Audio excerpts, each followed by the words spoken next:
بسم اللہ الرحمن الرحیم۔ ہم آج کے سبق میں سرکار دو عالم صلی اللہ علیہ وسلم کی زندگی تمام مسلمانوں اور غیر مسلموں یعنی ہر ایک انسان کے لیے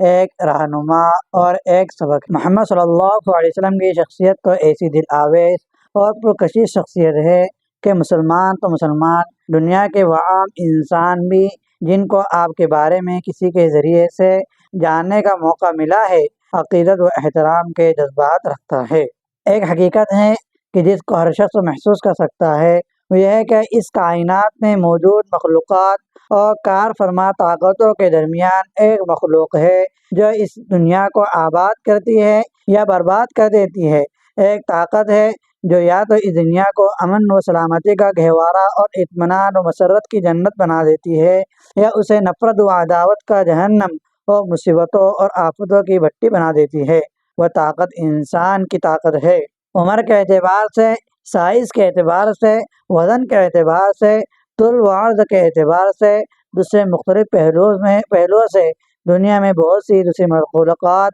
انسان سے بہت بڑی ہوئی ہے، لیکن اس کے باوجود ہم دیکھتے ہیں کہ انسان ہی جو اس کائنات کا مخدوم ہے، سب اسی کے لیے ہے، اسی کی خدمت کے لیے ہے اور اسی کے لیے مسخر ہے اور انسان ہی کے قابو میں ہے۔ وہی ہے جس کے وجود کے ساتھ اس دنیا کا وجود وابستہ ہے۔ وہ چاہتا ہے تو یہ دنیا بنتی ہے اور وہ چاہتا ہے تو دنیا بگڑتی ہے۔ اس دنیا کے بننے اور بگڑنے کا تعلق نہ کسی مخلوق سے ہے، نہ انسان کے باہر پھیلی ہوئی بے شمار چیزوں اور وسائل سے ہے۔ اگر ایسا ہوتا تو آج دنیا میں جن چیزوں اور وسائل راحت کے اعتبار سے انتہائی ترقی یافتہ ہے،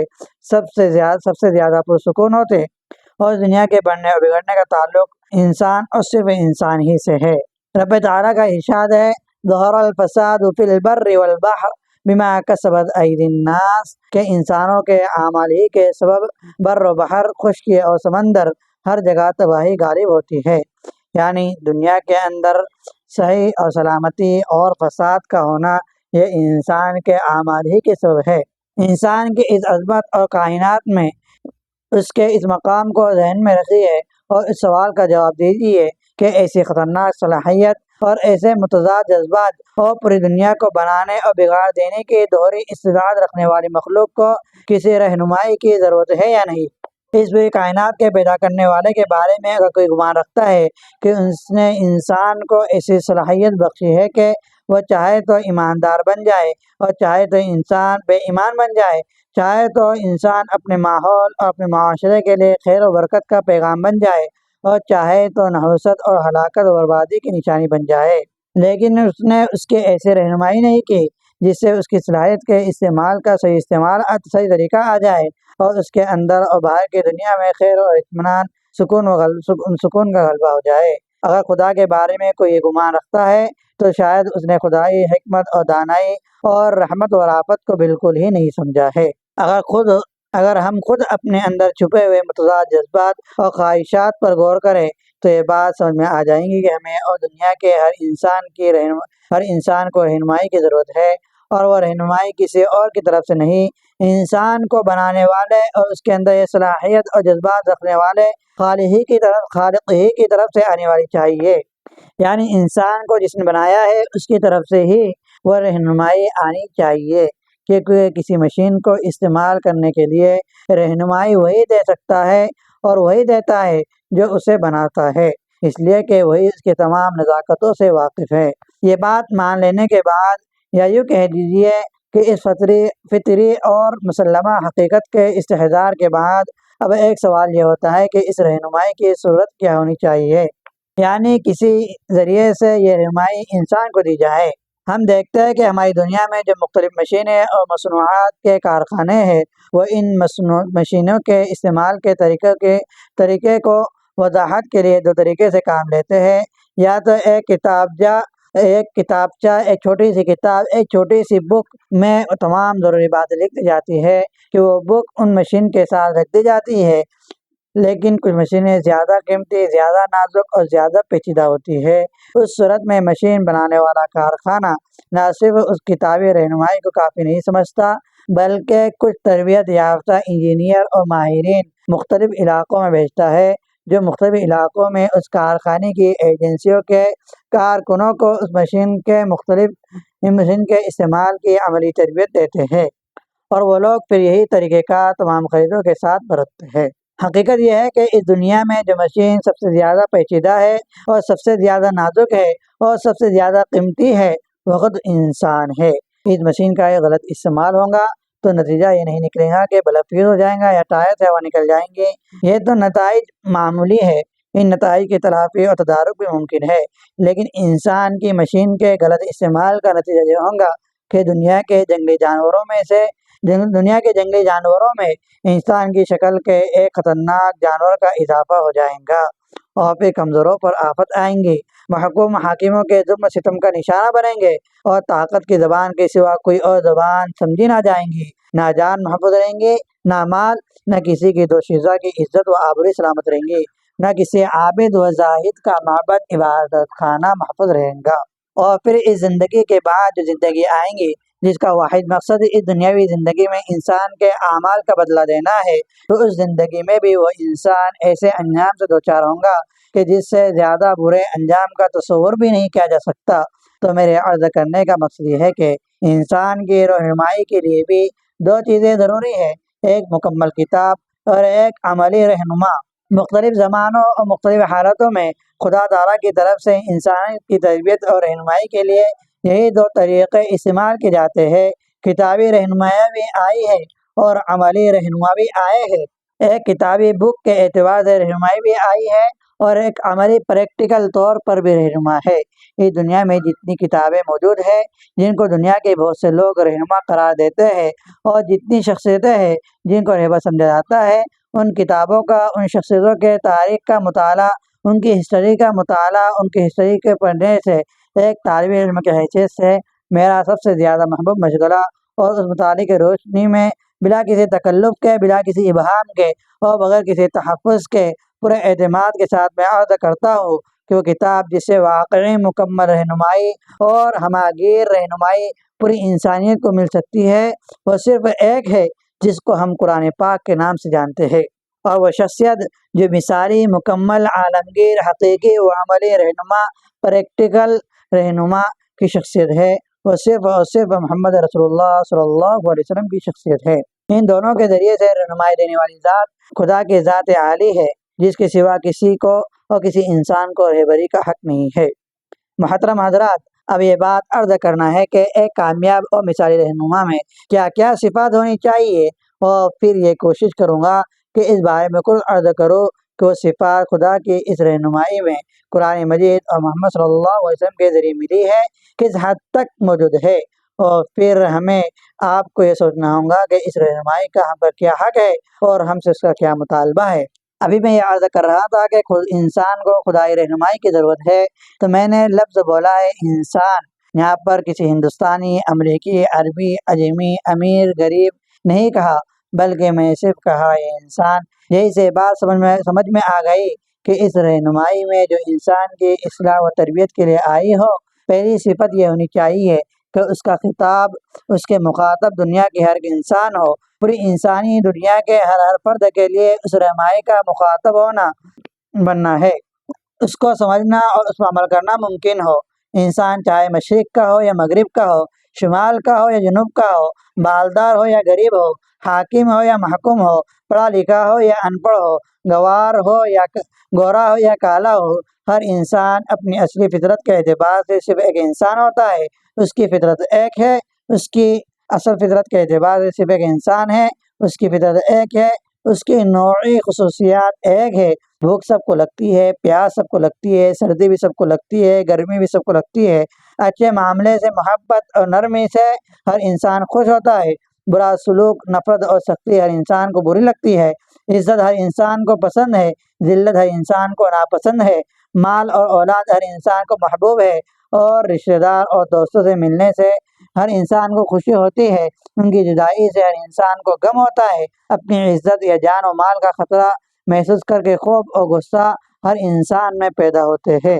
تو بہرحال یہ بات بالکل بدیہی اور دو چار کی طرح واضح ہے کہ انسان دنیا میں صرف ایک ہے، اس کی نفسیات ایک ہے، اس کی فطرت ایک ہے، اس لیے بالکل ضروری ہے کہ جو رہنمائی انسانوں کو کامیاب اور خوش بخت خود نصیب کرنا چاہتی ہے، اس کا خطاب کسی خاص نسل سے، کسی خاص زبان بولنے والوں سے، کسی خاص علاقے سے، یا کسی خاص ذات سے، یا کسی مخصوص ملک کے باشندوں سے، کسی ایک طبقے کے افراد سے نہیں، بلکہ ایک ایک انسان سے ہو، انسان ہونے کے ناطے ہو۔ اگر کوئی رہنمائی ایسی ہے جو صرف مالداروں کو مخاطب کرتی ہے یا صرف غریبوں کو مخاطب کرتی ہے، اگر کسی کی رہنمائی کا خطاب کسی مخصوص ذات یا طبقے سے ہے، اگر کسی رہنمائی میں کچھ ایسی چیزیں ہیں جن پر صرف مالدار لوگ عمل کر سکتے ہو، غریب نہیں کر سکتے ہو، یا مرد ہی عمل کر سکتے ہو، عورت کے لیے اس پر عمل ممکن نہ ہو، اگر کوئی رہنمائی ایسی ہو کہ صرف دیہات کے لوگ اس پر عمل کر سکتے ہو، شہر کے لوگ، بستیوں کے لوگ اور ترقی یافتہ انسان اس پر عمل نہ کر سکتے ہو، جس پر اونٹوں گھوڑوں کے دور میں ہی عمل کیا جا سکتا ہو، سائنس اور ٹیکنالوجی کے دور میں اس پر عمل نہ کیا سکتا ہو، یا اس کے برعکس کہ اس سے معاشرے کے صرف وہ افراد ہی فائدہ اٹھائے جو تعلیم اور تمدن کے اعتبار سے ایک مخصوص اور بلند معیار پر ہو، ایک عام ناخواندہ انسان اس سے فائدہ نہ اٹھا سکے، تو ایسی رہنمائی اس لائق نہیں کہ پوری انسانی دنیا اس کی قسمت سے اس سے وابستہ کر دی جائے، پوری انسانی دنیا کی قسمت سے وابستہ کر دیا جائے اور ہر انسان کو اس پر عمل کرنے کی دعوت دی جائے۔ اس پوری بات کا خلاصہ یہ ہے کہ تمام انسانوں کی تربیت کے لیے خدا کی مطلوبہ رہنمائی میں پہلی صفت یہ ہونی چاہیے کہ اس کا خطاب بلا کسی تفریق اور تمام انسانوں سے ہو۔ تو اب آگے بڑھیں تو اس خدائی رہنمائی میں جو پہلی صفت ہے تو یہ ہے کہ تمام انسانوں کی تربیت کے لیے خدا کی مطلوبہ رہنمائی میں پہلی صفت یہ ہونی چاہیے کہ اس کا خطاب اس کے مخاطب، اس کے سامنے والے اور اس کو ماننے والے لوگ بلا کسی تفریق کے تمام انسانوں سے ہو۔ اور اس خدائی رہنمائی میں دوسری صفت یہ ہونی چاہیے کہ وہ انسانوں کی فطرت عامہ کے مطابق ہو۔ اس کی وضاحت کے لیے میں عرض کرتا ہوں کہ ساری دنیا کے انسانوں کے مزاج اور افتاد طباع اور رجحانات اور میلانات اور عوامل کے اثر سے نماشما پاتے ہیں، اس لیے ان میں دنیا کی مختلف قوموں اور خاندانوں میں یکسانیت نہیں ہوتی، لیکن انسان کی فطرت کے بہت سے ایسے تقاضے ہیں جو ہر انسان میں یکساں ہوتے ہیں، ان کی تکمیل کا تقاضا انسانوں میں طبعی طور پر ہوتا ہے، اس لیے ضروری ہے کہ جو رہنمائی عملی طور پر پورے انسانی معاشرے کی تہذیب و تربیت کا بیڑا اٹھائے، وہ انسان سے ان طبعی تقاضوں کو جن کو میں نے فطرت عامہ کے نام سے بھی ذکر کیا ہے کچلنے کا مطالبہ نہ کرے، بلکہ ان کو بالکلیہ نظر انداز کرنے کا مطالبہ نہ کرے، بلکہ اس کی اصلاحی کوشش کا دار و مدار اس پر ہو کہ انسانوں کو ایسا پروگرام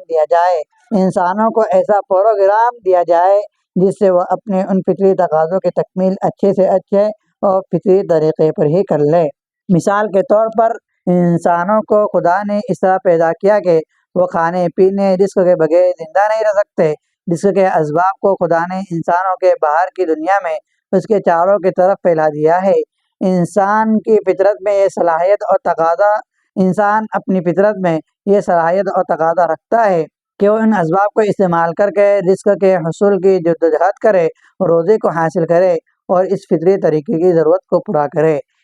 فطری ضرورت کو پورا کرے۔ اسی طرح انسان کے جسم کو خدا نے ایسا بنایا ہے کہ اسے سردی یا گرمی سے بچنے کے لیے بھی اور اپنی انسانیت کے تقاضے سے بھی لباس پہننے کی ضرورت ہے، اور اسی طرح خدا نے نسل انسانی کے چلتے رہنے کی مصلحت سے انسانوں کے اندر جنسی خواہش رکھی ہے۔ اب اگر کوئی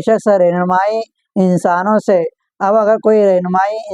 سے اس کا مطالبہ کرے کہ وہ اپنی اصلاح و تصحیح کرنا چاہتے ہیں تو وہ نہ رزق کی جدوجہد میں لگے، رزق حاصل کرنے کی کوشش میں لگے، نہ لباس پہنے چاہے دن ہو یا رات یا دھوپ ہو یا برسات، اور نہ اپنے دوسری فطری تقاضوں کی تکمیل کا سامان کرے۔ تو مجھے کہنے اور آپ کو یہ سمجھنے اور ماننے میں کوئی غور و فکر اور تأمل اور کوئی کھٹک نہ ہونی چاہیے کہ رہنمائی عام انسانوں کے لیے ناقابل عمل اور انسانوں کی پہنچ سے باہر ہے، اور اس سے انسانی معاشرے کی اصلاح و تربیت کی توقع کے بجائے خود ایک بڑی بے وقوفی ہے۔ اس پہ گزارش کا خلاصہ یہ ہے کہ جو رہنمائی عملی طور پر انسانوں کی تہذیب و تربیت کا کام کر سکتی ہے، اس کے لیے بھی یہ ضروری ہے کہ انسانی فطرت کے ساتھ ساتھ اس کا معاملہ مثبت ہو، منفی نہ ہو، پازیٹیو ہو، نگیٹو نہ ہو، اور انسانوں کے لیے وہ قابل عمل اور ان کی دست رس کے اندر ہو۔ اور جو تیسری صفت اس رہنمائی میں ہونی چاہیے وہ ہماگیر اور شمول جامعیت سے تابع ہو، یعنی وہ جامعیت کے ساتھ ہو کہ اس سے ہماری مراد یہ ہے کہ انسان کی زندگی کے بہت سے شعبے اور بہت سے گوشے ہیں۔ اس دنیا میں انسان کی بہت سی حیثیتیں اور ذمہ داریاں ہیں۔ مثال کے طور پر انسان کی زندگی کا ایک گوشہ روحانی و ملکوتی ہے اور دوسرا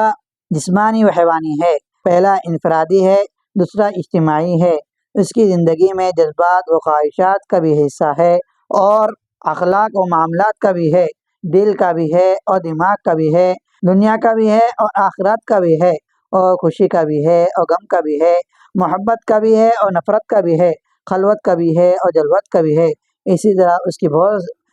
بہت ساری حیثیتیں بے شمار ہے۔ خدا کے ساتھ اس کا تعلق ہے اور ایک حیثیت ایک محتاج اور عاجز و لاچار کی بھی ہے اور ایک بندے کی بھی ہے۔ مخلوقات کے ساتھ اس کے تعلقات رشتے ناتوں میں بہت سے تنوع اور بہت سے مختلف قسمیں ہیں۔ وہ کسی کی اولاد ہے، وہ کسی کا والد ہے، وہ کسی سے چھوٹا ہے، کسی سے بڑا ہے، کبھی بیمار ہے، کبھی تندرست ہے، کبھی خوشحال ہے، کبھی تنگ دست ہے، کبھی سوداگر ہے، کبھی گاہک ہے، کبھی لینے والا ہے، کبھی دینے والا ہے، کبھی حاکم ہے، کبھی محکوم ہے، کبھی طالب علم ہے، کبھی استاد ہے، کبھی مسافر ہے، کبھی مقیم ہے، کبھی میزبان ہے، کبھی مہمان ہے، کبھی قرض دینے والا ہے، کبھی قرض لینے والا ہے، کبھی امانت رکھنے والا ہے تو کبھی امانت کا محافظ ہے، حفاظت کرنے والا ہے، یا تو باپ ہے یا ماں ہے، بھائی ہے یا بہن ہے، شوہر ہے یا بیوی ہے، بیٹا ہے یا بیٹی ہے۔ تو انسان کی دنیا کے اندر مختلف شعبے اور حصے ہیں کہ کبھی اس کی ذمہ داری کچھ اور ہوتی ہے، کبھی کچھ اور ہوتی ہے، کبھی باپ بنتا ہے، کبھی بیٹا بنتا ہے، کبھی امانت رکھنے والا بنتا ہے، کبھی امانت کا محافظ بنتا ہے۔ تو ظاہر ہے کہ جو رہنمائی اتنی قسم کی حیثیتیں اور ضروریات رکھنے والے انسانوں کی اصلاح و تربیت کا ضامن ہو، اس کے لیے ضروری ہے کہ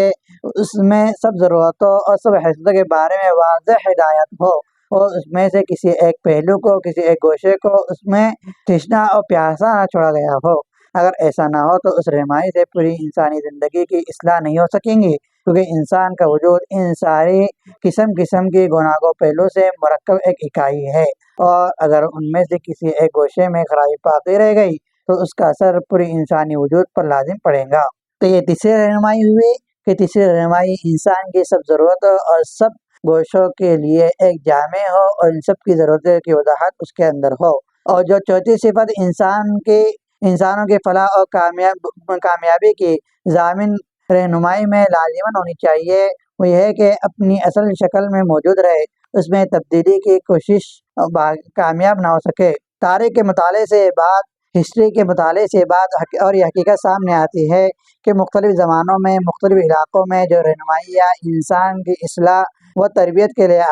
آتی تھی، کچھ مدت کے بعد دشمنوں کی دانائی اور دوستوں کی نادانی کے نتیجے میں حذف و ترمیم، کمی بیشی کا شکار ہو گئی، ان میں تبدیلی ہو گئی اور وہ افسانوں، روایات و حکایت میں تبدیل ہو جایا کرتی تھی۔ مجھے یہ بات یہاں عرض کرنی ہے وہ یہ ہے کہ انسان کی گتھیاں صرف اور رہنمائی کے ذریعے سے مستقل طور پر سلجھ سکتی ہے، جس کے بدلنے، حفظ و ضیاع اور اس کے اندر نئی چیزوں کے اضافے اور اس کے اندر طرح طرح کی باتوں کی بدعات وغیرہ کے اضافے سے حفاظت کے لیے کوئی مضبوط اور مستقل نظام ہو، تاکہ اس کا اطمینان کیا جا سکے کہ یہ رہنمائی اپنے تمام حصوں کے ساتھ اپنی شکل میں ہمارے سامنے ہے، ورنہ ظاہر ہے کہ اس اطمینان کے بغیر انسانیت کی باغ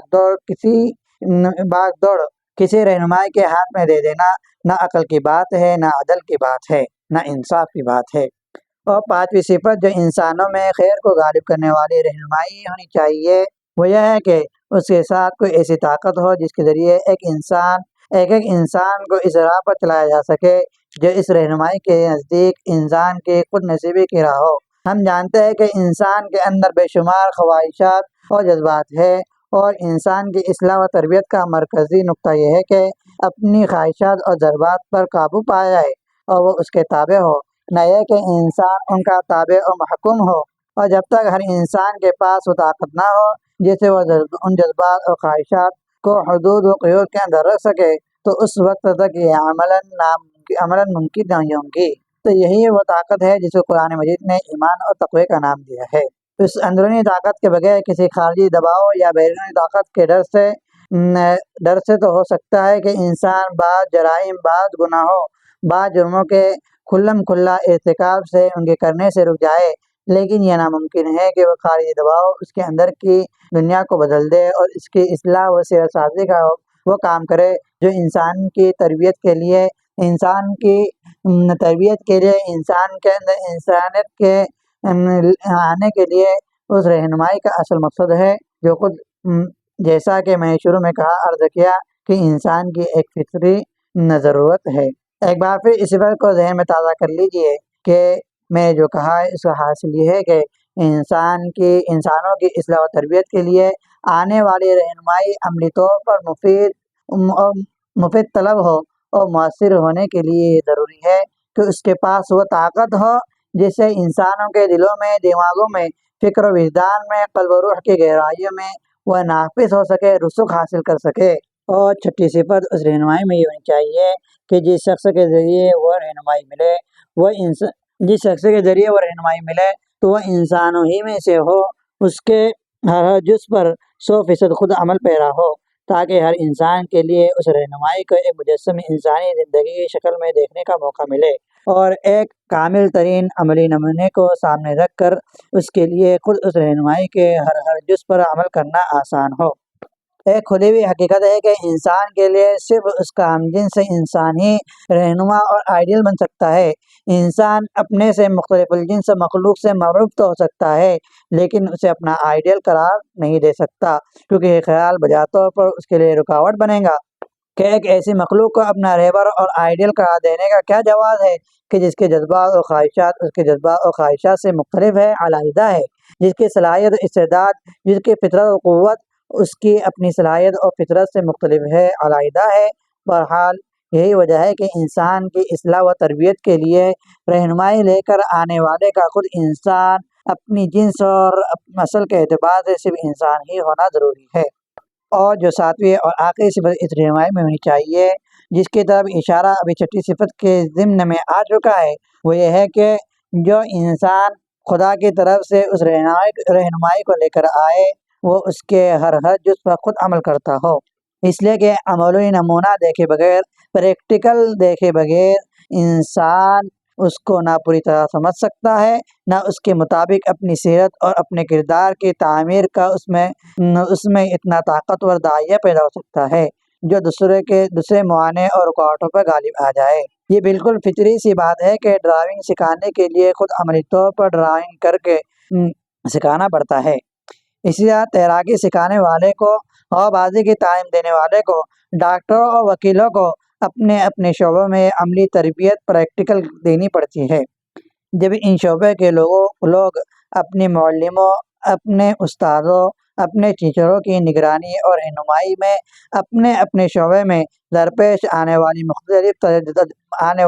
تجربات سے گزرتے ہیں، تب جا کر ان لوگوں کی اصولی نظری ہدایات کو عملی طور پر دیکھنے اور سمجھنے کا موقع ملتا ہے، جو وقتاً فوقتاً اپنے اساتذہ، معلمین اور لیکچرار سے سنتے رہتے ہیں، اور اس عینی مشاہدے اور ذاتی تجربے کے بعد ہی وہ ان اصولوں کو اور ان کی اہمیت و افادیت کو پوری طرح سمجھ پاتے ہیں۔ بالکل یہی معاملہ انسان کے روحانی اور اخلاقی تربیت کا ہے۔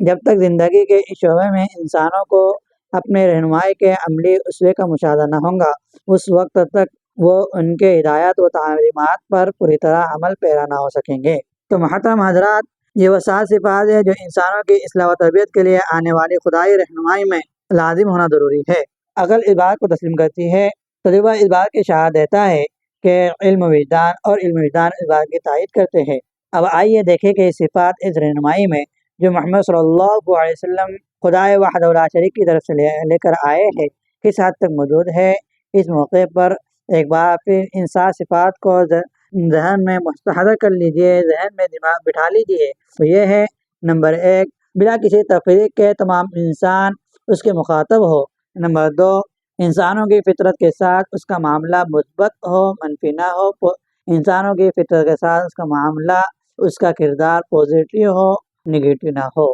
نمبر 3، وہ مکمل ہمہ گیر ہو، انسانوں کے مختلف ضروریات ہر انسانوں کی ہر طرح کی ضروریات کی رہنمائی پوری وضاحت کے ساتھ اس میں ہو۔ اور نمبر 4 اپنی اصلی شکل میں محفوظ ہو۔ اور نمبر 5 اس کے ساتھ کوئی مؤثر طاقت نہ ہو۔ اور نمبر 6 اس رہنمائی کا لانے والا خود انسانوں میں سے ہو۔ اور نمبر 7 وہ اس رہنمائی کا لانے والا خود عمل کر کے اپنے رہنمائی کے ہر حصے کا عملی نمونہ پیش کرے، پریکٹیکل طور پر وہ اپنی رہنمائی کو پیش کرے۔ یہ بات مشہور ہے کہ آپ میں کسی کے لیے بھی اس امر کی تفصیلی دلائل بیان کرنے کی ضرورت نہ ہوگی کہ محمد صلی اللہ علیہ وسلم نے اللہ کی طرف سے رہنمائی ملنے کے بعد پہلے ہی دن سے اپنی پوری توجہ یکساں طور پر پوری دنیائے انسانیت کی طرف مرکوز فرمائی۔ قرآن مجید میں آپ کی لائی ہوئی رہنمائی کی ان خصوصیات کا جاویدہ اعلان کیا گیا ہے۔ سورہ اعراف میں اللہ تعالیٰ نے براہ راست محمد صلی اللہ علیہ وسلم کو خطاب فرما کر ساری دنیا کے انسانوں کے سامنے اس کی وضاحت کرنے کا یہ حکم دیا۔ قُلْ يَا أَيُّهَا النَّاسُ إِنِّي رَسُولُ اللَّهِ إِلَيْكُمْ جَمِيعًا الَّذِي لَهُ مُلْكُ السَّمَاوَاتِ وَالْأَرْضِ۔ اے محمد صلی اللہ علیہ وسلم کہہ دو کہ اے آدم کے اولاد، میں تم سب کے لیے اللہ کا رسول ہوں، اس اللہ کا جو کسی خاص قوم یا نسل کا نہیں بلکہ زمین و آسمان کا مالک ہے۔ اور سورہ سبا میں فرمایا گیا وَمَا أَرْسَلْنَاكَ إِلَّا كَافَّةً لِلنَّاسِ۔ اے محمد صلی اللہ علیہ وسلم، ہم نے تم کو تمام ہی انسانوں کے لیے بھیجا ہے۔ اور سورہ فرقان میں فرمایا گیا تبارک الذی نزل الفرقان علی عبدہ لیکون للعالمین نذیرا۔ بابرکت ہے وہ ذات جس نے اپنے بندے پر قرآن پاک اتارا تاکہ وہ تمام دنیا کو آگاہ کرے۔ یہی وجہ ہے کہ رسول اللہ صلی اللہ علیہ وسلم نے اپنی دعوتی مہم کے بالکل آغاز ہی میں، جبکہ آپ صلی اللہ علیہ وسلم کی رسائی مکہ کی گلیوں اور وادیوں سے آگے نہیں تھی، تمام انسانوں کو ان الفاظ سے خطاب کرنا شروع فرما دیا تھا۔ یا ایھا الناس قولوا لا الہ الا اللہ تفلحون۔ یا ایھا الناس قولوا لا الہ الا اللہ تفلحون۔ اے انسانوں، اس بات کا اقرار کر لو کہ کوئی بات کا مستحق نہیں ہے تو تم کامیاب ہوں گے۔ محترم حضرات، یہ کسی پرجوش عقیدت مند کی مداح خوانی نہیں، ایک کھلی ہوئی تاریخ کی حقیقت ہے۔ آپ نے محمد صلی اللہ علیہ وسلم کے ابتدائی دور کے حلقہ بگوشوں کے نام سنے ہوں گے۔ ابوبکر صدیق رضی اللہ عنہ کا نام تو محمد صلی اللہ علیہ وسلم کے نام نامی کے ساتھ لیے جانے والے ناموں میں سر فہرست ہے۔ یہ مکہ مکرمہ کے قریش النسل باشندے تھے، دولت مند تھے، ماہر انصاف تھے، صاحب الرائے تھے اور بااثر شخص کی حیثیت سے عام طور پر معروف و مقبول تھے۔ انہی خوش نصیبوں میں حضرت حمزہ اور عمر جیسے شریف النسل حوصلہ مند زعماء قوم بھی تھے، اور قبیلہ تیم کے خباب بن ارت اور حبشی النسل بلال حبشی اور ابو بحیکہ جیسے غلام اور فقراء بھی تھے،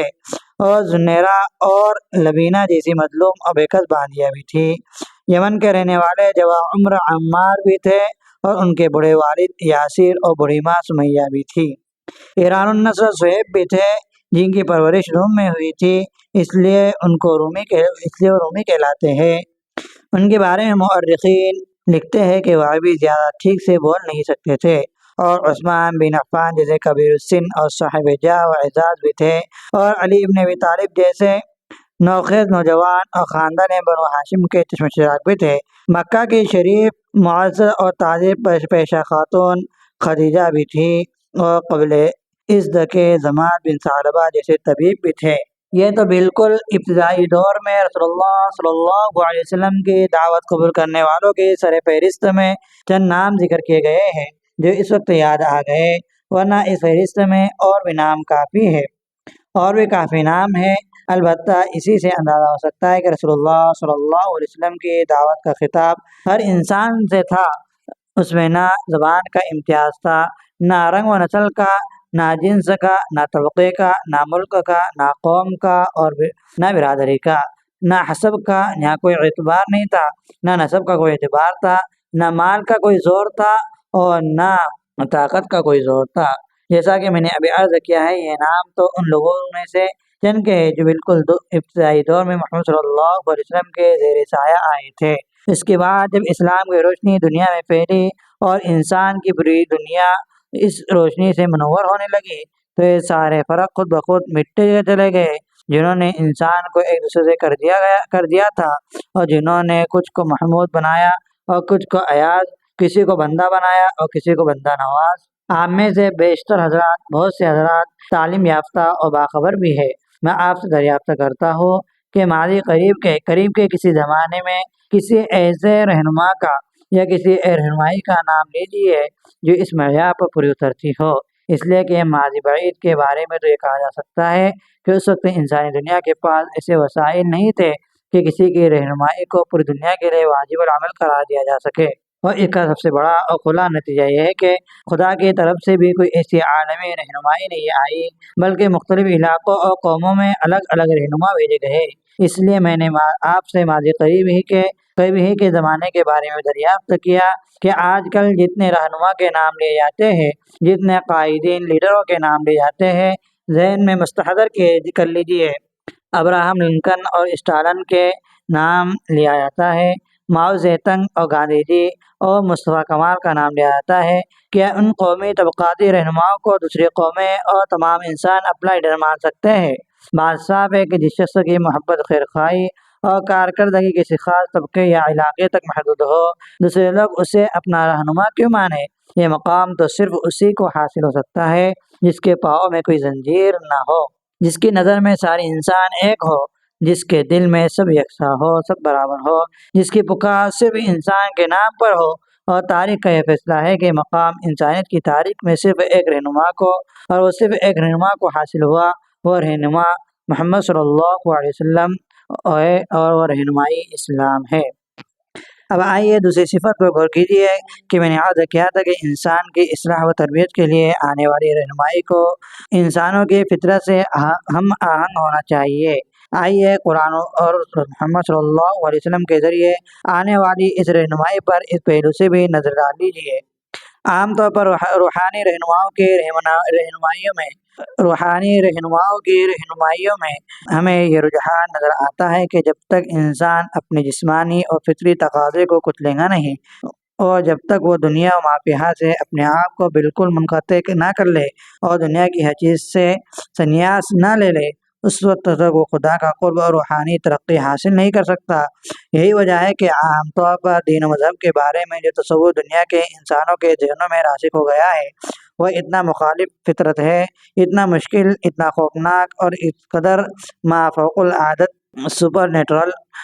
اور ما وراء العقل ہے کہ اس کے لیے دلوں میں احترام اور تقدیس اور تعظیم کے جذبات تو کسی حد تک مذہب پسند لوگوں میں پیدا ہو جاتے ہیں، لیکن وہ بھی اس پر عمل کرنے کا تصور نہیں کر سکتے۔ وہ سنیاسی لوگوں کو عظمت کی نگاہ سے دیکھتے ہیں، ان کی کچھ خدمت کرنے دینے کو اور ان کا آشیرواد لینے کو اپنی دینداری کا مظہر اور اپنی نیکی کی معیار سمجھتے ہیں۔ محترم سامعین، مجھے اجازت دیجیے کہ میں صراحت کے ساتھ اس بارے میں آپ سے بات کروں۔ میں چاہتا ہوں کہ آپ ایک انسان کی حیثیت سے اس مسئلے پر غور کریں۔ وہ رہنمائی جو انسانوں کی سب سے عظیم ضرورت کی تکمیل کا دعویٰ کرے، وہ انسانوں سے یہ کہے کہ تمہیں اپنی تربیت کے لیے برہنہ یا نیم برہنہ، یعنی بغیر کپڑے کے ننگا رہنا پڑے گا۔ تمہیں معاشی جدوجہد، یعنی روز رزق حاصل کرنے کی کوشش اور کاروبار سے، شادی بیاہ سے اور بیوی بچوں کے جھمیلوں سے اور ہزاروں میل دور رہنا پڑے گا۔ تمہیں بھوکا اور پیاسا رہنا پڑے گا۔ تو کیا آپ میں سے کوئی اس رہنمائی کو قبول کرنے کا ارادہ کرے گا؟ صحیح العقل انسان میں سے کتنے افراد اس رہنمائی پر عمل کر سکیں گے؟ انسانوں کی فطرت کے اندر ہی بہت سے تقاضے رکھے ہیں، اور پھر ان کو بے رحمی کے ساتھ کچلنے کا اس سے مطالبہ کرنا، کیا ایسی بات ہے کہ اسے خدا کی طرف منسوب کیا جا سکے جس کا ظہور خدا سے ہی ہو سکے گا؟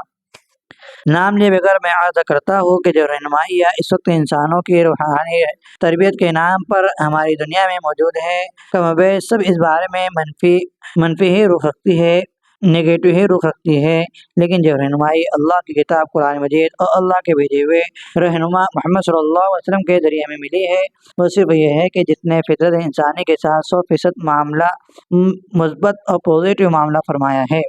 جس نے فطرت کے تقاضوں کو اور ان کی تکمیل کی ضرورت کو تسلیم کیا ہے، بلکہ اس پر زور دیا ہے کہ قدم قدم پر ایسی ہدایات دی ہے کہ جن سے اس گمراہی کا سدباب ہو جائے۔ روحانی ترقی فطرت کو کچلے بغیر ممکن ہی نہیں۔ روحانی ترقی فطرت کو کتلے بغیر ممکن ہی نہیں۔ قرآن مجید کی دوسری صورت میں ایک جگہ تمام انسانوں کو خطاب کر کے فرمایا گیا، یا ایھا الناس کلوا مما فی الارض حلالا طیبا ولا تتبعوا خطوات الشیطان انہ لکم عدو مبین۔ اے انسانوں، زمین میں جو کچھ چیزیں ہیں جو حلال اور پاکیزہ ہے انہیں کھاؤ، اور شیطان کے نقش قدم پر مت چلو، وہ تمہارا کھلا ہوا دشمن ہے۔ اور ایک جگہ تمام انسانوں کو خطاب کر کے اس غلط فہمی کو دور کیا گیا جو عام طور پر اس بارے میں انسانوں کے ذہنوں میں پیدا ہوتی ہے۔ فرمایا گیا، یا بنی آدم خذوا زینتکم عند کل مسجد وکلوا واشربوا ولا تسرفوا انہ لا یحب المسرفین، کہ اے انسانوں، ہر نماز کے وقت خاص طور پر اپنے آپ کو اپنے لباس وغیرہ سے مزین کرو، اور کھاؤ پیو اور فضول خرچی نہ کرو، اور اللہ تعالیٰ فضول خرچی کرنے والوں کو دوست نہیں رکھتا ہے۔ اس سلسلے میں قرآن پاک میں ایک مقام پر اس بات کو سوالیہ انداز میں اس طرح کہا گیا کہ قل من حرم زینت اللہ التی اخرج لعبادہ والطیبات من الرزق، اے رسول آپ ان لوگوں سے پوچھئے کہ آخر زینت کے جس سامان کو اللہ تعالیٰ نے اپنے بندوں کے لیے پیدا کیا ہے اور اس کے اور کھانے پینے کی پاکیزہ چیزوں کے استعمال کی کس نے ممانعت کی ہے۔ کھانے پینے اور لباس کی طرح فطرت انسانی کا ایک اور پہلو ہے، وہ ہے زوجیت، یعنی ازدواجی زندگی، میاں بیوی کی گھریلو زندگی۔ انسانی وجود گو بیشتر مخلوقات کی طرح جو جنسوں پر تقسیم ہے، مرد اور عورت، میل اور فیمیل، اور خدا نے ان دونوں کے قرب و اتصال ہی کو نسل انسانی کے چلنے کا ذریعہ قرار دیا ہے، دونوں کے ملاپ ہی کو نسل انسانی کے آگے بڑھنے کا ذریعہ قرار دیا ہے، اور اسی لیے ان دونوں میں سے ایک دوسرے کے قرب اتصال کی اور ملاپ کی خواہش بھی رکھی ہے، جو کھانے پینے ہی کی طرح انسانی فطرت کا ایک لازمی اور ایک اہم حصہ ہے۔ جو رہنمائیاں انسان سے اپنی فطری تقاضے کو کچلنے کا مطالبہ کرتی ہے، ان کا نشانہ یہ پہلو بھی بنتا ہے، بلکہ شاید سب سے زیادہ بنتا ہے، لیکن یہ بھی مسلمہ حقیقت ہے کہ فطرت کو کچلنے کی کوشش کامیاب نہیں ہوتی، بلکہ اس کا نتیجہ ہی نکلتا ہے کہ انسان کے اندرون میں اس قسم کی غیر فطری دواؤں کے خلاف اتنا شدید رد عمل اور باغیانہ جذبہ پیدا ہوتا ہے، اور حوث پرستی اور اباحیت کا ایسا سیلاب آتا ہے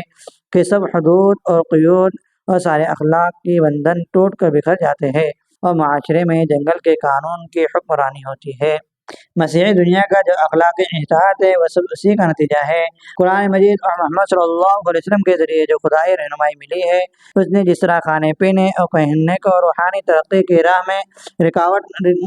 نہیں قرار دیا، بلکہ اس میں بے اعتدالی اور افراط و تفریط سے منع کیا، اسی طرح اس نے ازدواجی زندگی، گھریلو زندگی کو بھی ایک فطری ضرورت تسلیم کیا ہے، بلکہ اس کو روحانی تربیت کے نصاب کا نصف حصہ قرار دیا، اور اس پر زور دیا کہ نوجوانی کے مرحلے پہ پہنچنے کے بعد اس ضرورت کی تکمیل کے فطری اور مناسب انتظام میں تاخیر بھی نہیں ہونا چاہیے، اور اس بارے میں ایسی تفصیلی ہدایات جن پر عمل کے ذریعے انسانی زندگی کی یہ ضرورت زیادہ سے زیادہ سہولت اور پاکیزگی سے پوری ہو جائے، انسان کو زیادہ سے زیادہ سکون اور اطمینان بخشے۔ قرآن پاک کی ایک آیت میں ازدواجی تعلقات، گھریلو حالات کو بدن اور لباس کے باہمی لباس سے تشبیہ دی گئی ہے، یعنی جس طرح جسم کو لباس کی ضرورت ہے اور لباس کی خوبصورتی جسم ہی سے ظاہر ہوتی ہے، تو جس طرح لباس سے جسم کو آرام پہنچتا ہے اور پردہ پوشی ہوتی ہے، اسی طرح مرد اور عورت دونوں ایک دوسرے کے لیے لازم و ملزوم ہے، دونوں ایک دوسرے کی راحت کا اور پردہ پوشی کا ذریعہ بھی ہے۔ قرآن پاک میں ایک اور جگہ زوجیت کے انتظام کو اور دونوں جنسوں میں سے ایک دوسرے کے لیے محبت کے جذبے کی تخلیق کو اللہ نے اپنی خدائی نشانی کے طور پر ذکر کیا۔ وَمِنْ آيَاتِهِ أَنْ خَلَقَ لَكُم مِّنْ أَنفُسِكُمْ أَزْوَاجًا لِتَسْكُنُوا إِلَيْهَا وَجَعَلَ بَيْنَكُم مَّوَدَّةً وَرَحْمَةً إِنَّ فِي ذَلِكَ لَآيَاتٍ لِقَوْمٍ يَتَفَكَّرُونَ، کہ محمد صلی اللہ علیہ وسلم نے ایک صحابی سے جن کے ذہن میں ان کے خاص ذوق کی وجہ سے یہ بات پوری طرح صاف نہیں ہو سکی تھی، اس امر کی وضاحت کرتے ہوئے فرمایا تھا کہ اما واللہ انی لاخشاکم للہ واتقاکم لہ لکنی اصوم وافطر واصلی واتزوج النساء فمن رغب عن سنتی فلیس منی۔ دیکھو، میں تم سے زیادہ اللہ سے ڈرتا ہوں، اس کی مرضی کا لحاظ کرتا ہوں، لیکن میں روزے بھی رکھتا ہوں اور نہیں بھی کھاتا ہوں، رات میں نماز بھی پڑھتا ہوں اور سوتا بھی ہوں، عورتوں سے ازدواجی تعلق بھی قائم کرتا ہوں، اور اب جو میرے اس طریقے پر نہیں چلے گا اس کا مجھ سے کوئی تعلق نہیں۔ انسانوں کی کامیابی و سعادت کے لیے آنے والی رہنمائی کے اس مزاجی خصوصیت کا اعلان محمد صلی اللہ علیہ وسلم نے الفاظ سے فرمایا کہ لا رہبانیۃ فی الاسلام، کہ اسلام میں کوئی سنیاس نہیں ہے۔ خدا کی اس رہنمائی میں جن اعمال و اخلاق کا انسانوں سے مطالبہ کیا گیا ہے اور جن سے انسان کو روکا گیا ہے، ان سب پر نظر ڈال لیجیے۔ ان میں سے کسی ایک جگہ بھی آپ اس رہنمائی اور فطرت کے تقاضے تضاد نہیں پائیں گے۔ انسانی اخلاقی و معاملات کی فہرست اگر کسی سلیم الفطرت خالی الذہن انسان کے سامنے رکھی جائے اور اسے کہا جائے کہ ان میں سے جن کو تم پسند کرنا چاہو گے اس پر صحیح نشان لگا دو اور جن کو ناپسند کریں گے اس پر غلط نشان لگا دو۔ مثلا اسے کہا جائے کہ رحم دلی اور سنجیدگی میں سے، سخاوت اور بخل میں سے، ایثار اور حرص و طمع لالچ میں سے، انس و محبت میں اور بیگانگی عداوت میں سے، نرم مزاجی اور سخت روی میں سے، اور خوش کلامی اور بدزبانی سے، اور سچائی اور جھوٹ میں سے، امانت اور خیانت میں سے، اور وعدے کے پورا کرنے اور وعدے کے توڑنے میں سے، اور تواضع اور خاکساری اور غرور تکبر میں سے، اور شرم و حیا اور بے شرمی سے، قناعت اور لالچ میں سے، صبر و شکر اور بے صبری و ناشکری میں سے، مکاری و خود غرضی اور ایثار میں سے، سلیقہ مندی اور گندگی اور بے سلیقی میں سے، اور سستی و کائلی، چستی و نشاط میں سے، صلہ رحمی اور رشتہ داروں سے قطع تعلق کرنے میں سے، اور ادب و شائستگی اور بے ادبی و بے تہذیب میں سے، غرض انسانی اخلاق و اطوار کی طویل فہرست میں سے جن کو تم پسند کرتے ہو، جن کو اپنی فطرت اور انسانی معاشرے کی مصلحت سے قریب پاؤ اس پر صحیح نشان لگا دو، اور جن کو ان میں سے دور پاؤ ان پر غلط کا نشان لگا دو۔ تو میں پورے اعتماد کے ساتھ کہتا ہوں کہ اس شخص کو جو واقعتاً سلیم الفطرت ہے، ایک منٹ بھی اس سوال کا جواب دینے کے لیے سوچنا نہیں پڑے گا، وہ انہی اخلاق و اطوار کو صحیح قرار دے گا جن کی پسند ہر انسان کے اندر فطری طور پر جاگزی ہے، جن کے فقدان کا، جن کے فوت ہونے کا آج ہم سب رونا رو رہے ہیں۔ اب آپ اس شخص کے جواب کو سامنے رکھیں اور قرآن مجید اور محمد صلی اللہ علیہ وسلم کی الہی رہنمائی کو اول سے آخر تک دیکھیں کہ کہیں کسی ایک نقطے پر بھی یہ اشکال سامنے نہیں آئے گا کہ فلاں نقطے میں دونوں مطابقت نہیں ہے، فلاں چیز تو ہماری فطرت سے اہم نہیں ہے۔ قدم قدم پر بلا شبہ قدم قدم پر آپ کو محسوس ہوگا کہ سب باتیں تو ہمارے من میں ہی تھی، یہ تو سب باتیں ہیں جن کی تمنا، جن کا تخیل، جن سے مناسبت ہمارے دل و دماغ کے روئے ہوئے میں چھپی ہوئی ہے۔ میرا مدعا اتنا ذہن میں رکھ لیجیے اور بعد میں تنہائی میں سوچیے کہ انسان کی کامیابی کے لیے ایسی رہنمائی کا ہونا ضروری ہے جو اس کی فطرت سے 100% مطابقت رکھتی ہو، اور ایسی رہنمائی وہ صرف یہ ہے کہ جو قرآن مجید اور محمد صلی اللہ علیہ وسلم کے ذریعے ملی ہے، جسے اسلام کہتے ہیں۔ حضرات، میں نے شروع میں عرض کیا تھا کہ انسان کی فطری اور لازمی طور پر خدائی رہنمائی کی ضرورت ہے، پھر اس کے بعد میں نے عقل فطرت ہی کی ترجمانی کرتے ہوئے ان چند صفات کا ذکر کیا جو انسانوں کی اصلاح و تربیت کے لیے آنے والی خدائی رہنمائی میں لازماً ہونی چاہیے۔ اس کے بعد میں نے اس بارے میں گفتگو شروع کی کہ وہ صفات قرآن مجید اور محمد صلی اللہ علیہ وسلم کے ذریعے ملنے والی رہنمائی کی کس حد تک موجود ہے۔ اس سلسلے میں اب تک میں نے صرف 2 صفتوں پر گفتگو کی ہے کہ بلا تفریق تمام انسان اس کے مخاطب ہو۔ نمبر 2، انسانی فطرت کے ساتھ اس کی رہنمائی کا معاملہ مثبت ہو۔ انتہائی محدود وقت میں آپ کے اس بھائی نے جو کچھ اس سلسلے میں عرض کیا، موضوع کی اہمیت اور وسعت کو دیکھتے ہوئے وہ کچھ بھی نہیں، لیکن امید ہے کہ آپ حضرات کے دل میں اس بارے میں مطمئن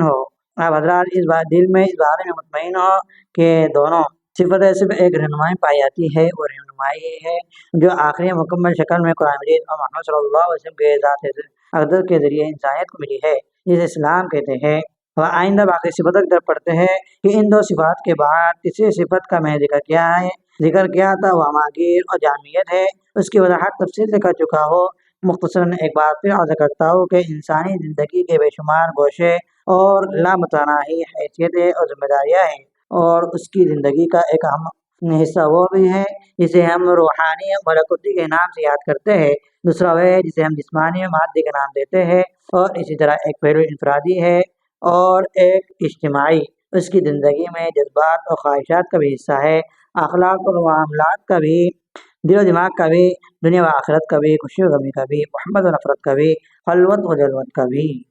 اس طرح اس کی جو حیثیتیں اور حالتیں بھی بے شمار ہے۔ میں نے عرض کیا تھا بالکل بات رہی ہے کہ جو رہنمائی اتنی قسم والی ہو اس کے لیے ضرور ہوگا کہ ان میں سے ان سب کے بارے میں واضح اور عملی ہدایت پیش کرے۔ اگر ایسا نہ ہو تو پوری انسانی زندگی اصلاح نہیں ہو سکیں گی۔ پہلے ایک سرسری نظر قرآن مجید اور محمد صلی اللہ علیہ وسلم کے ذریعے ملنے والی خدائی رہنمائی پر اس پہلو سے ڈال دیجیے۔ انسان جب آنکھ کھولتا ہے تو سب سے پہلے اپنے والدین سے سابقہ بڑھتا ہے۔ اس دنیا میں اس کے آنے کا سبب اس کے والدین ہی ہے۔ ہماری پرورش میں ہمارے والدین جو تکلیف اٹھاتے ہیں وہ ہر شخص کی اپنی آپ بیٹی ہے، اس لیے آپ اس کی تفصیل کی ضرورت نہیں۔ قرآن مجید محمد صلی اللہ علیہ وسلم نے والدین کے مقام کی عظمت اور ان کے حقوق کی نزاکت کے بارے میں جو کچھ فرمایا وہ تنہا اس رہنمائی کی سچی دلیل بننے کے لیے کافی ہے۔ قرآن مجید میں ہے کہ تمہارے پروردگار کا یہ حکم ہے کہ تم صرف اسی کی بات کرو، والدین کے ساتھ سے معاملہ کرو، اور تاکہ تمہاری زندگی ہی میں ان میں سے ایک یا دونوں بڑھاپے کو پہنچ جائے، ان میں سے کسی بات پر اب تک نہ ہو، انہیں جھڑکنا اور ہمیشہ ان سے نرم اور اچھے انداز میں باتیں کرنا، ان کے ساتھ تواضع میں بھرا معاملہ کرتے رہنا، اور یہ دعا کرتے رہنا کہ اے اللہ جس طرح انہوں نے میں بچپن میں مجھے پالا ہے، شفقت کے ساتھ پالا ہے، تو اس طرح ان کے ساتھ رحمت کا معاملہ فرما۔ محمد صلی اللہ علیہ وسلم نے اس بات کو مختلف موقع پر مختلف انداز بیان فرمایا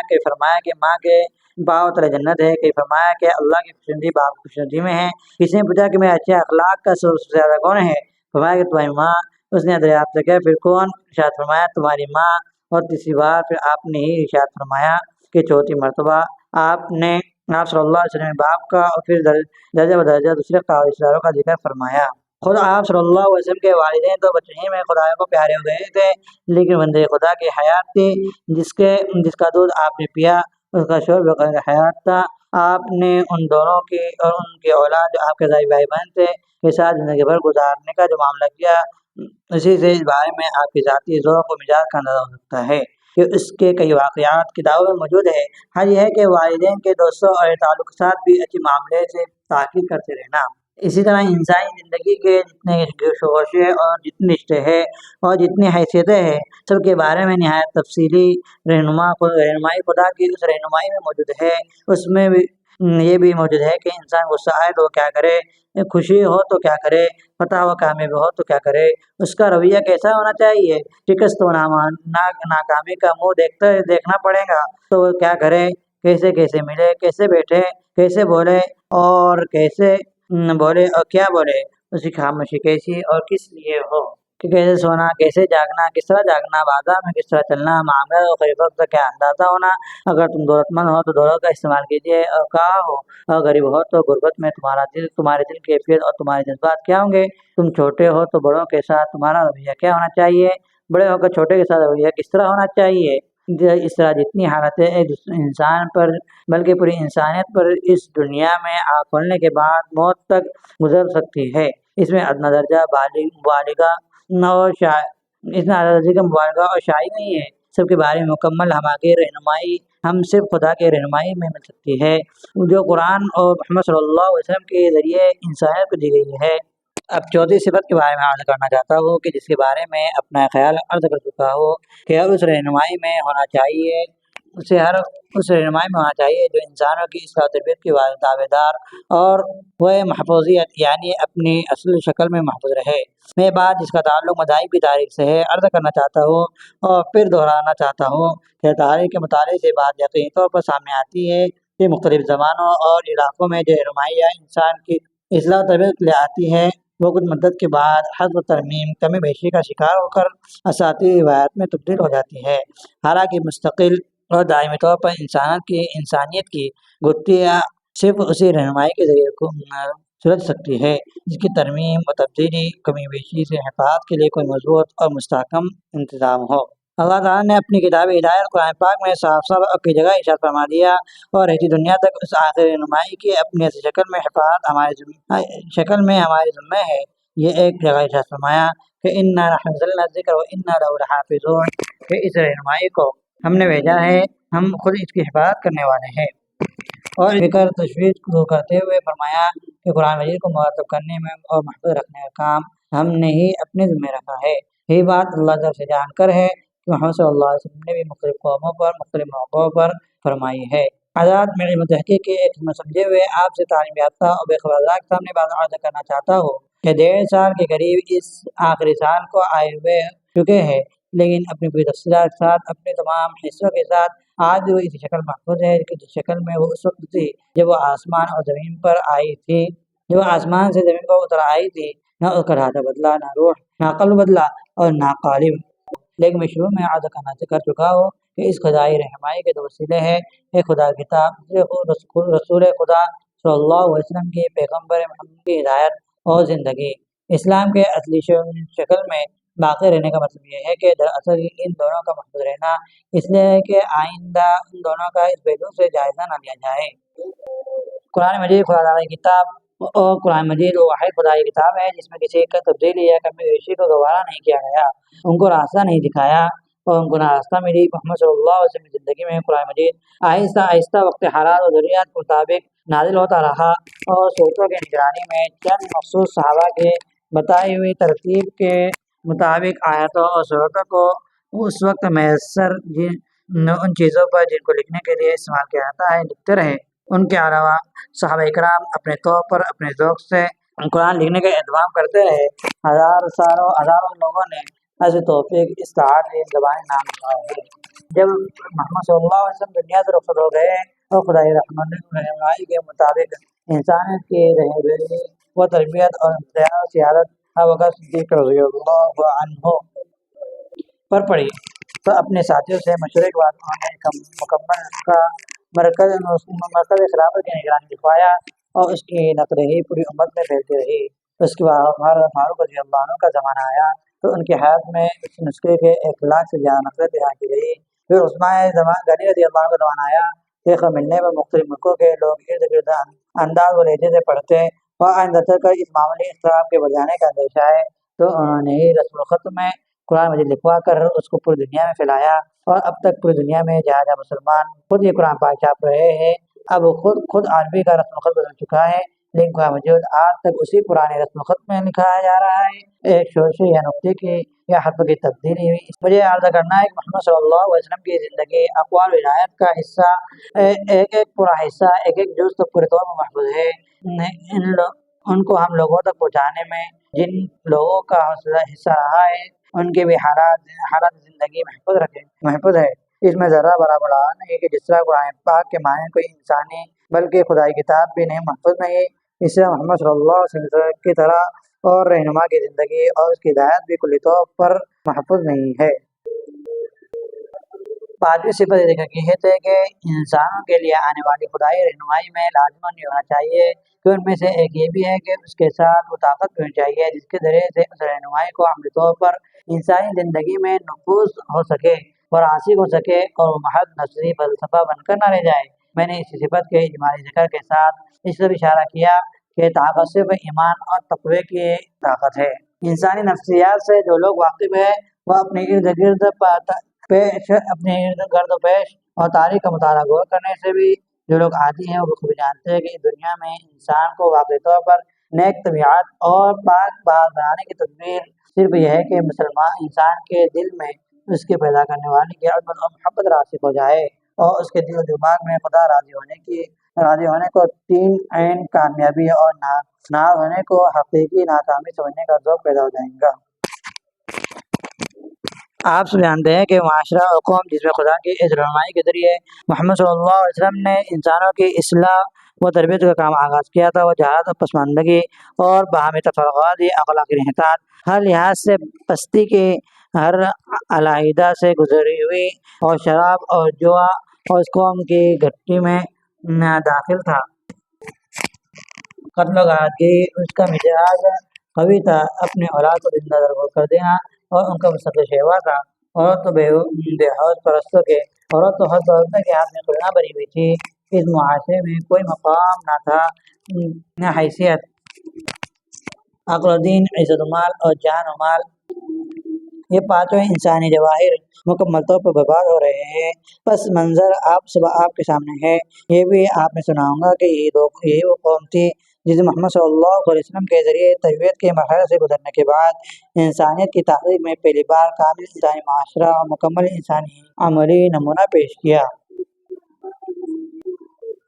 مجھے عرض کرنے کی ذرا برابر تردد نہیں کہ ایمان اور تقوی کی طاقت اور اندرونی نفسیانی تبدیلی کی اس صلاحیت سے اصل کام تو اسلام ہی نے لیا ہے۔ آج بھی اس کی اصلاحی مہم کا اصل دارمدار اسی پر ہے، اور افسوس اور دکھ کی بات ہے کہ اسلام کے بہت سے مخلصین اس پہلو پر زور دینے کے بجائے اور اس طاقت کے نتائج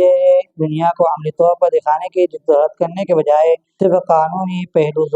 پر زور دیتے ہیں۔ اس کا نتیجہ ہے کہ عام آدمی کے کان میں اسلام کی دعوت کے نام آتے ہی ان کی آنکھ کے سامنے کوڑے، ہتھکڑیاں اور خنجر کی ہولناک تصویریں آنے لگتی ہے۔ کچھ عجیب انتہائی ادھورا تصور اسلام کرنے بارے میں اس میں عقل جم جاتی ہے۔ یقیناً اسلام مجرموں کو جرائم کی سزا دیتا ہے، اور جو لوگ انسانی معاشرے کی کمزوریوں اور اس میں باقی رہ جانے والے شر پسند عنصر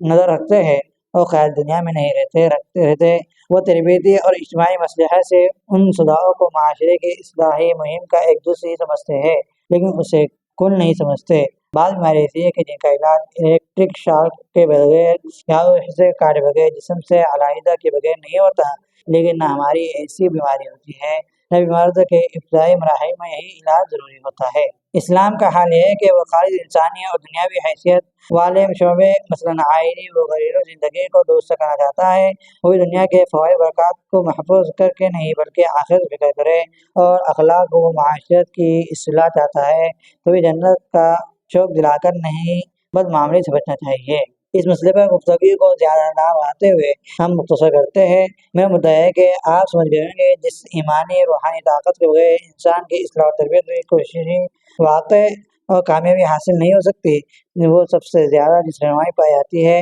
جس رہنمائی نے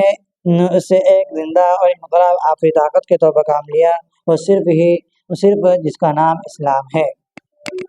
جو 7 صفات میں نے شروع میں ذکر کی تھی، ان میں چھٹی صفت یہ ہے کہ جس شخص کے ذریعے انسانوں کی تربیت و اصلاح کا ضامن رہنمائی انسانوں کو ملے، وقت انسان ہو، تاکہ اس رہنمائی کو عملی طور پر ایک مجسم انسانی شکل میں دیکھ کر اسے نقل کرنا ممکن ہو۔ اس لیے خدا نے جتنے بھی نبی بھیجے تھے وہ صرف انسانی تھے۔ اللہ تعالیٰ نے اس کی وضاحت کرتے ہوئے قرآن پاک میں ارشاد فرمایا، وَمَا أَرْسَلْنَاكَ مِن قَبْلِكَ إِلَّا رِجَالًا نُوحِي مِنْ أَهْلِ الْقُرَىٰ، کہ تو ہم نے تم سے پہلے جو رسول بھیجے تھے وہ شریف تھے، آبادی کے رہنے والے، ہم ان پر اپنی ہدایت کے مطابق ایمان لاتے ہیں۔ دوسرا ارشاد ہے، وَمَا أَرْسَلْنَاكَ